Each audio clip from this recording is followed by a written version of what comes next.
Apart from carrying out his pretrial threat to go medieval on the prosecution, Steve Bannon did not even put on a defense in his contempt of Congress trial. And it did not take long for a jury to convict the former president's one-time chief strategist and insurrection rabble-rouser on both counts. Now the man who could not stop talking about overturning the election to his listeners, but refused to talk about his role when lawfully subpoenaed, he awaits sentencing. CNN's Caitlin Polans was in the courtroom and joins us now. Caitlin, walk us through what happened in court today and how Bannon reacted when the verdict was read. Well, John, as Steve Bannon moved around the courthouse today on the grounds in the courtroom, he appeared to be very much himself. He was smiling throughout the day. Right before the verdict came down, when the jury came back in, he was waiting on his phone, what appeared to be looking at social media, thanking his lawyers, patting them on the back. But then when the jury came in to deliver their verdict, they came in about 2.5 hours after they started. When they came in, Steve Bannon didn't show a lot of emotion. He smirked a little bit. He nodded as the judge thanked the jury, but ultimately he wasn't really that reactive in court. And the jury had bought what the prosecution was arguing, that this was like a parking ticket that Steve Bannon needed to have paid when he got this subpoena from the House committee. He got the subpoena. He should have turned over documents or showed up for testimony. He did not. He did not have the proper excuses. That said, Steve Bannon then exited the court, and here's what he said on the steps of the courthouse. We may have lost a battle here today, but we're not going to lose this war. In the closing argument, the prosecutor missed one very important phrase, right? I stand with Trump and the Constitution, and I will never back off that, ever. Now, those words that I stand with Donald Trump, that's actually a piece of evidence that came into this trial that the prosecution presented, that he had been saying that when he was refusing to comply with this subpoena, John. So what is the January 6th committee now saying about this conviction? Well, John, this really is a conviction that underlines the power of Congress, their ability to issue a subpoena, and that there would be consequences if someone does not respond to a subpoena. So the House Select Committee's chair and vice chair, Benny Thompson and Liz Cheney, they sent out a statement today. It said, the conviction of Steve Bannon is a victory for the rule of law and an important affirmation of the Select Committee's work. Anyone who obstructs our investigation should face consequences. No one is above the law. But what they're saying there is about the consequences. It is not about the enforcement of the subpoena. And they are left with this conviction that is great news for them, but it doesn't mean that they're going to be getting information out of Steve Bannon now, enforcing that subpoena. They will not and may not ever learn what Steve Bannon knew about the lead up to January 6th and about his conversations with President Trump. Caitlin, what's the timeline for sentencing and how fast can an appeal be filed? Right. Well, we don't have a long time ahead of us. Steve Bannon now is going to be, his sentencing is set for October 21st. So that's about 1 year exactly from whenever he was supposed to sit for this testimony for Congress. His attorney did tell us that they are going to appeal. We are watching for that now. It hasn't been filed, but he's saying it's a bulletproof appeal. We're going to have to wait and see whether that is indeed the case. Other people have challenged this successfully decades ago in the McCarthy era, contempt of Congress cases. We just don't know what that will look like now as it progressed through the court with Steve Bannon. John? All right, Caitlin Polans, who was in the courtroom, thank you so much for sharing your reporting. Perspective now from CNN senior investigative correspondent Drew Griffin, whose CNN special report, Steve Bannon Divided We Fall, airs right after us tonight. Also, CNN chief legal analyst and former federal prosecutor Jeffrey Toobin. Jeffrey, what's your reaction to the verdict? Is this what you expected?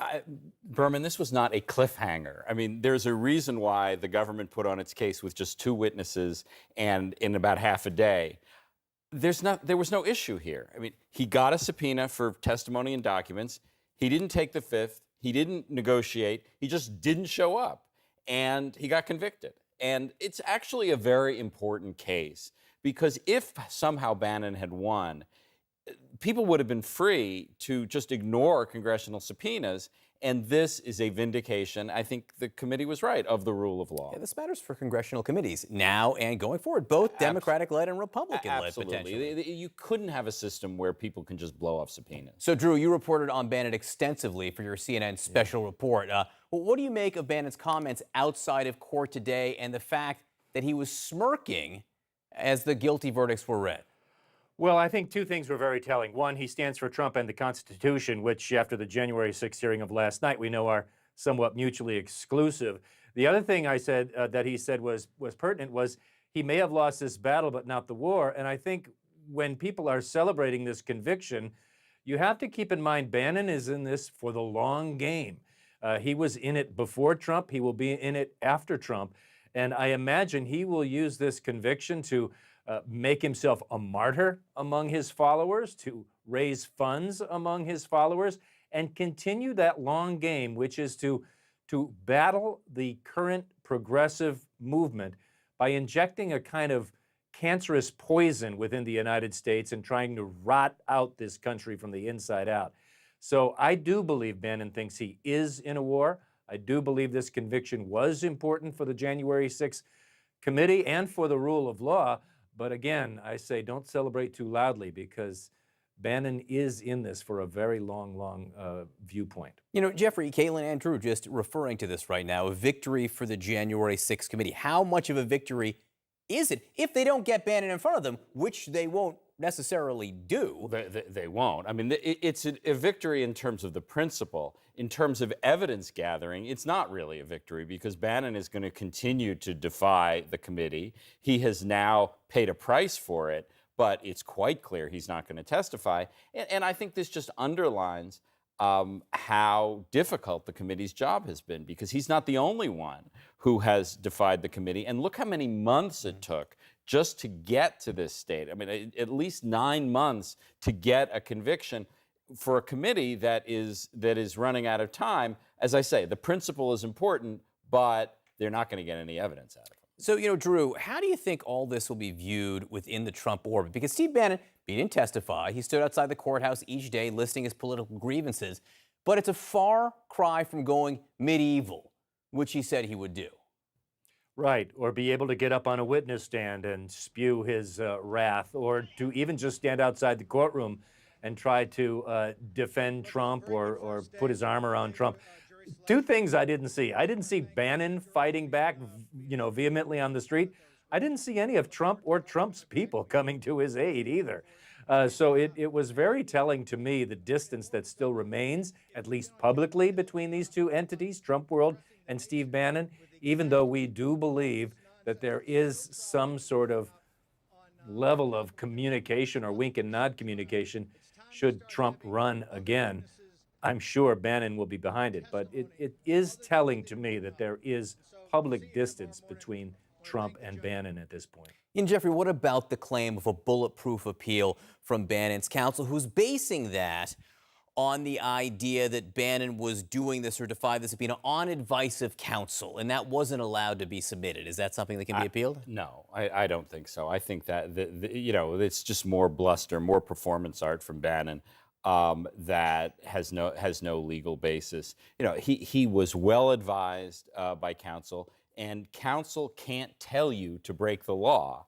And it is quite obvious that he broke the law. If he had simply taken the fifth, or even had his lawyer write a letter saying Bannon is going to take the fifth, none of this would have happened because you're allowed to take the fifth. He simply defied the committee, and that's just not allowed. You know, Drew, it's a minimum 30-day sentence for sentencing. Do you think he cares about serving 30 days in jail? Oh, I think 30 days in jail is 30 days in jail, no matter who you are.